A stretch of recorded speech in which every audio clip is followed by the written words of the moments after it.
আসসালামু আলাইকুম রহমতুল্লাহ। সুপ্রিয় দর্শক, আপনারা সবাই জানেন যে গতকালকে যশোর 4 আসনে জামাতে ইসলামের এমপিকে অবরুদ্ধ করে রেখেছিল বিএমপি এবং কিছু মহিলা দলের নেতাকর্মীরা, সাথে কওমিরাও ছিল। কওমিরা ছিল এই কারণে বলতেছি, কওমির একজন এসে সাংবাদিককে সাক্ষাৎকার দিয়ে স্টেটমেন্ট দিয়েছে, অথচ সে মিথ্যা বিভ্রান্তকর কথা বলছে। আপনি শুনেছেন জি, মানে আপনি একটা শোনা কথা বক্তব্য দিয়েছিলেন মিডিয়ায় না। আমি যে প্রশ্নটা আপনাকে বললাম যে আপনি যে বললেন যে এমপি সাহেব আজান শুনলে বিরক্ত হয়, এটা তার এটা আপনি কিভাবে জেনেছেন? এটা তার এলাকাবাসী এলাকাবাসী বলবে এরকম একটা সেন্সিটিভ বিষয় আপনি হুজুর মানুষ মাথায় টুপ দিয়ে এখানে বললেন, এটা একটা খুবই সেন্সিটিভ বিষয়। আপনি বলবেন এটা যে এমপি সাহেব আজান শুনলে বিরক্ত হয়, বিরক্ত হয় উনি যদি বিরক্ত হয় যদি বলছে শোনা বক্তব্য এটা তার মহল্লাবাসী আপনি কি শোনেন মহল্লাবাসী বলুন। আরে ভাই এখানে আপনি শুনেন মহল্লাবাসী আপনি বলুন তাহলে এই মহল্লার না না। আপনার নামটা কি ভাই? আপনারা আমার নাম হাদি। আচ্ছা, আপনি কোথায় ইমামিতি করেন? তা আপনি কি করেন? হ্যাঁ, মাদ্রাসা শিক্ষক। কোন জায়গায়, কোন মাদ্রাসা? মুরলি কি মাদ্রাসা?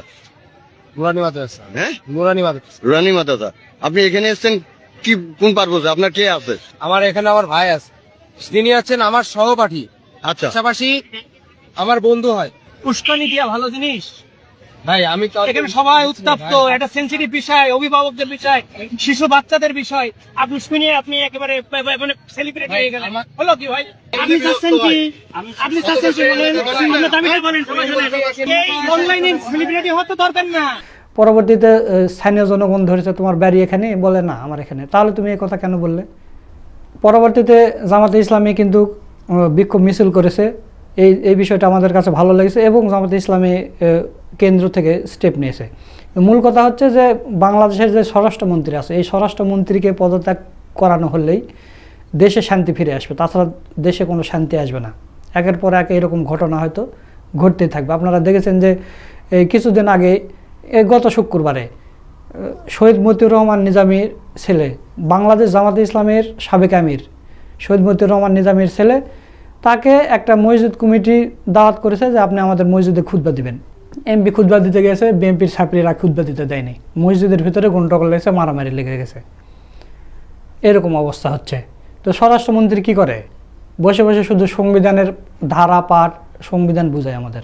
তো দর্শক, এই বিষয় নিয়ে গুরুত্বপূর্ণ আলোচনা করেছেন আমাদের বড় ভাই মোহাম্মদ সোলাইমান। তো চলুন আমরা সেই ভিডিওটা একটু দেখে আসি।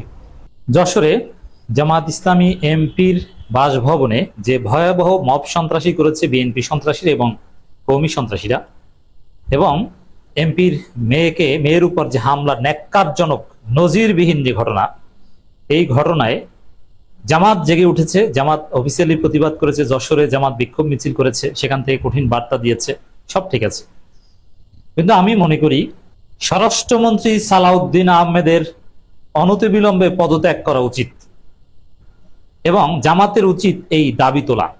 আপনারা একমত কিনা একটু মন্তব্যে জানাবেন।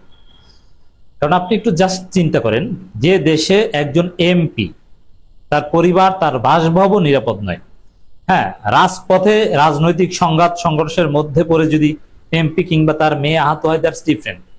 কিন্তু এমপির বাসভবনের উপর মব করে তার মেয়েকে আহত করবে একজন নারী নিরাপদ না, এবং সরকার দলীয় সন্ত্রাসীরা এই কাজ করে, সেই দেশের রানিং স্বরাষ্ট্রমন্ত্রীর পদে থাকার কোনো অধিকার নেই।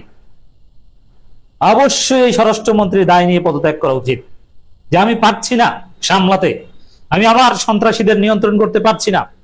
কিন্তু জামাত ইসলামীর লোকজন এখন পর্যন্ত পদত্যাগের দাবি করল না। জামাত এমপির উপর হামলার চাইতো বাসভবনে হামলা, ইটস ভেরি সেন্সিটিভ, এটা কঠিন বার্তা বহন করে, এবং এর মাধ্যমে একটা নজির সৃষ্টি হলো যে সামনে দেখবেন যে বাসভবনে হামলার একটা রেওয়াজ তৈরি হবে। ফ্যাসিবাদী আমলেও বাসভবন মোটামুটি নিরাপদ ছিল, কিন্তু সেই বাসভবনেও হামলা, এবং তার চাইতো স্পর্শকতার নারীর উপর হামলা। জাস্ট ইমাজিন, একজন নারীকে তার ঘরে ঢুকে হামলা করা হয়, তা একজন মানসিক ভারসাম্যহীন নারী, যে নারীর প্রতি পুরো সমাজের দায়বদ্ধতা রয়েছে। রাস্তাঘাটে কোনো ভারসাম্যহীন ব্যক্তিকে দেখলে আমরা সবাই সিম্পেথি দেখাই, সে গালাগালি করলেও আমরা পাল্টা গালি দেই না, কারণ তার প্রতি আমাদের সিম্পেথি থাকে, এটা মানবিক একটা দায়িত্ববোধ। সেই জায়গায় সেই নারীর গায়ে হাত দেওয়া হয়েছে, সে নারীর উপর হামলা করা হয়েছে। আপনি চিন্তা করেন, এই ঘটনা যে দেশে ঘটে সেই দেশের স্বরাষ্ট্রমন্ত্রী কোন অধিকারে ক্ষমতায় থাকে? এই স্বরাষ্ট্রমন্ত্রী সালাউদ্দিন আহমেদ অথর্ব স্বরাষ্ট্রমন্ত্রী। স্বরাষ্ট্রমন্ত্রী এর একদিন আগে যা ঘটিয়েছেন তাকে তো এই স্বরাষ্ট্রমন্ত্রী গ্রেপ্তার করা যায়, আপনারা সেটা জানেন? এই স্বরাষ্ট্রমন্ত্রী বাংলাদেশের এই ফ্যাসিবাদের অন্যতম দোসর।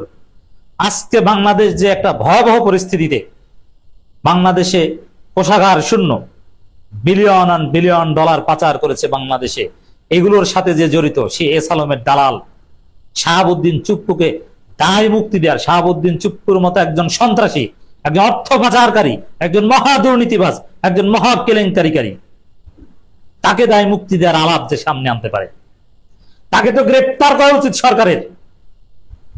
আর সেই স্বরাষ্ট্রমন্ত্রী চুপচাপ বাসায় ঢুকে নারীদের উপর হামলা করা হচ্ছে, এমপির বাসভবনে মপ করা হচ্ছে।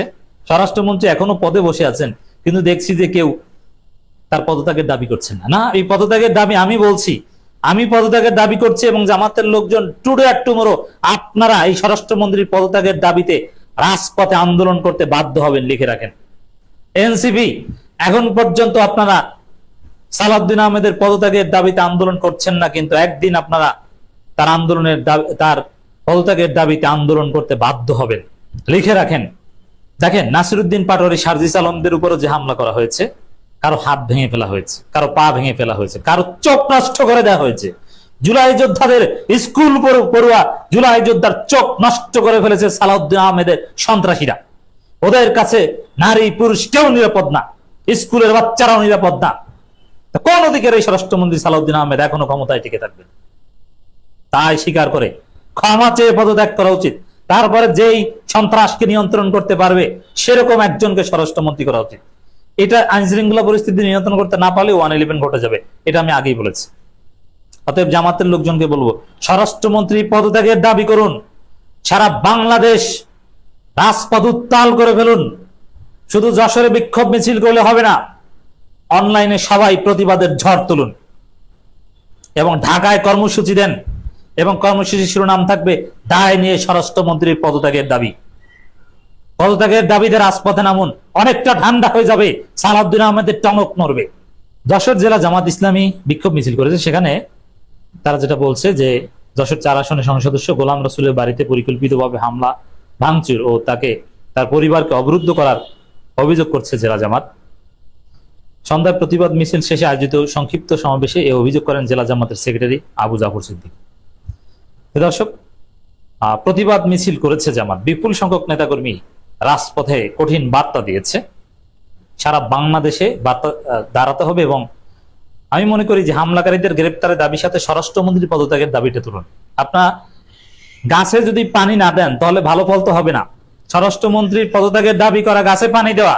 আর সালাউদ্দিন আহমেদ যে অন্য লাইনের লোক, তিনি যে এস আলমের লোক, তিনি যে বাংলাদেশের জন্য কাজ করেন না, এস আলমকে বাঁচানোর জন্য কাজ করেন, সেটা তো প্রমাণিত হয়ে গেছে। সালাউদ্দিন আহমেদ যে এস আলমের কেশিয়ার, এতে তো তেমন কোনো সন্দেহ সংশয় নেই। তিনি দাবি করেন পরিকল্পিতভাবে মব সৃষ্টি করে সংসদ সদস্য গোলাম রসুলের বাড়িতে হামলা চালানো হয়েছে। এই সময় বাড়িতে ভাঙচুর করা হয় এবং গোলাম রসুল তার পরিবারের সদস্যদের অবরুদ্ধ করে রাখা হয় এবং কোনো কোনো বর্ণনা মতে তার মেয়ের উপর হামলাও করা হয়েছে। সংসদ সদস্য গোলাম রসুলের বাড়ি ঘেরাওয়ের প্রতিবাদে সন্ধ্যা 6টার দিকে শহরের ঈদগাহ ময়দান থেকে মিছিলটি শুরু হয়, ময়দানের ভৈরব চত্বরে গিয়ে শেষ হয়। পরে সেখানে সংক্ষিপ্ত সমাবেশ অনুষ্ঠিত হয়। এ ঘটনার পর ক্ষুব্ধ অভিভাবক ও স্থানীয় বাসিন্দারা সংসদ সদস্যের বাড়ি ঘেরাও করে বিক্ষোভ করেন। স্থানীয় বাসিন্দারা না, ওটা বিএনপি সন্ত্রাসীরা, এটা পরিকল্পিত। কিসের স্থানীয় বাসিন্দা? এবং নাসিরউদ্দিন পাটোয়ারিদের যে ঘটনাটা, এটা আরো নৃশংস, কারণ সেখানে কারো চোখ উপড়ে ফেলা হয়েছে, চোখ নষ্ট হয়ে গেছে, ওই ছেলে আর জীবনে চোখে দেখবে না। হাসিনাকে তাড়িয়ে কি স্কুলের বাচ্চারা ভুল করেছে যে তাদের চোখ আজকে বিএনপি সন্ত্রাসীরা উঠিয়ে ফেলছে? আর আমাদের জুলাই যোদ্ধাদের চোখ উঠিয়ে ফেলবে সন্ত্রাসীরা, আর এইসব পরিস্থিতি নিয়ন্ত্রণ করতে পারবে না স্বরাষ্ট্রমন্ত্রী। তিনি কোন অধিকারে দায়িত্ব পালন করেন? দর্শক, শারজিস আলমের উপর হামলা করা হয়, নাসিরউদ্দিন পাটোয়ারির উপর, হবিগঞ্জের স্থানীয় নেতাকর্মীদের উপর নির্মমভাবে আঘাত করা হয়। কারো হাত পা ভেঙে দেওয়া হয়েছে, কারো পা ভেঙে দেওয়া হয়েছে, অনেকেই রক্তাক্ত অবস্থায় সড়কে লুটিয়ে পড়ে আছেন। এটা নাসিরউদ্দিন পাটোয়ারি বলেছেন। কারো হাত ভেঙে গেছে, কারো মাথা ফেটে গেছে, ক্যামেরা, ফোন সব ওই জিকে গৌসের ছাত্রদল, যুব দলের সন্ত্রাসী বাহিনী সব নিয়ে গেছে। এবং আমাদের একজন ভাইয়ের চোখে রড দিয়ে যখন গুতা মারছে, তার চোখ বের হয়ে আসার মতো অবস্থা, আরেকজনের মুখে রড দিয়ে বাড়ি মারছে। এই ভাইদেরকে এবং উনি আমার জেলা সেক্রেটারি এনসিপির, উনি একজন ভাইকে বাঁচাইতে গিয়ে রড দিয়ে উনার এই কনুই ভেঙে শেষ করে দেওয়া হয়েছে। আপনারা একটু কাছে নিয়ে আসেন, আপনারা যদি দেখেন যে এখানে উনার হাতটার কি অবস্থা হয়েছে, এই জায়গায় মানে এটা ধরার মতো কোনো অবস্থা নাই। এখানে মাথায় এই যে রড দিয়ে প্রত্যেকটা জায়গায় বাড়ি মারছে। আমরা যখন আমাদের এই আহত 7-8 জন ভাইকে নিয়ে সদর হাসপাতালের দিকে যাইতেছিলাম তাদের চিকিৎসার জন্য, তখন সদর হাসপাতালের সামনে ওই 24শে জুলাইয়ের সময় যেমন খুনি বাহিনী যেভাবে আক্রমণ করছিল হাসপাতালের গেটে, ঢাকা মেডিকেলের গেটে, ওইভাবে আমাদেরকে খুনি বাহিনী এইখানে ছাত্রদল যুবদলের সন্ত্রাসী ক্যাডাররা, জিকে গাউসের ক্যাডাররা, তারা আমাদেরকে আক্রমণ করে হাসপাতালে পর্যন্ত ঢুকতে দেয় নাই। এখন আমি যখন আমার ভাইদের নিয়ে যাচ্ছিলাম তারা আমার হাতে পর্যন্ত রড দিয়ে বাড়ি মারছে, ইট মারা শুরু করে, এরপরে রড থেকে শুরু করে যত ধরনের তাদের লাঠি সোটা এগুলো তারা মারা শুরু করে। এবং ওইখানে আমাদের ছাত্র শক্তি, যুব শক্তির, এনসিপির অনেক ভাইকে তারা ওইখানে মানে ওই সবার সামনে ওইখানে পিটায়। এবং আমরা এখানে পুলিশ দেখলাম, আমাদের সামনে থাকা তো দূরের কথা, আমাদের সাথে থাকা তো দূরের কথা, এত বড় হামলার পরে তারা পিছনে দাঁড়ায় দাঁড়ায় নাটক দেখতেছে। এই ছিল অবস্থা। এই যদি হয় বাংলাদেশের অবস্থা, তাহলে তারেক রহমানকে জবাব দিতে হবে। এটা কি তারেক রহমানের সন্ত্রাসী বাহিনী, যেই বাহিনী মানুষের উপরে এইভাবে শুধুমাত্র দ্বিমত করার কারণে, সমালোচনা করার কারণে এভাবে আক্রমণ করতেছে? সালাউদ্দিন আহমেদকে জবাব দিতে হবে। তারা কি এই জিকে গাউসদেরকে এই সন্ত্রাসী কার্যক্রমের টিকাদারি দিয়ে রাখছে কিনা, এর বিচার না হওয়া পর্যন্ত আমরা হবিগঞ্জে আছি। যদি পারে আমাদেরকে মেরে ফেলবে, এখান থেকে প্রয়োজনে আমাদের লাশ যাবে, কিন্তু এর বিচার, এর জবাব তারেক রহমানকে দিতে হবে। রক্ত আমরা দেখতে পাচ্ছি, রক্তের হোলি খেলা শুরু করে দিয়েছে বিএনপি সন্ত্রাসীরা।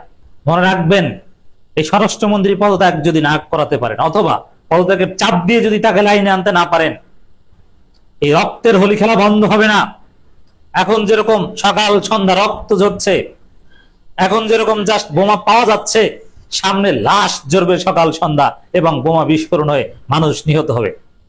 জঙ্গিবাদও দমন করতে পারবে না এই অথর্ব স্বরাষ্ট্রমন্ত্রী।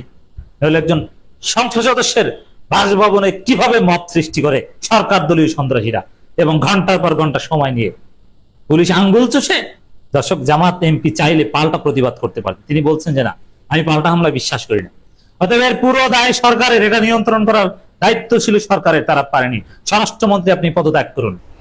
সুপ্রিয় দর্শক, আপনারা সোলাইমান ভাইয়ের ভিডিওটা দেখলেন। তো সোলাইমান ভাইয়ের কথার সাথে আপনারা একমত কিনা তা অবশ্যই কমেন্ট করে জানিয়ে দেবেন। ভিডিওটা ভালো লাগলে শেয়ার করবেন। সকলকে ধন্যবাদ। আসসালামু আলাইকুম রহমতুল্লাহ।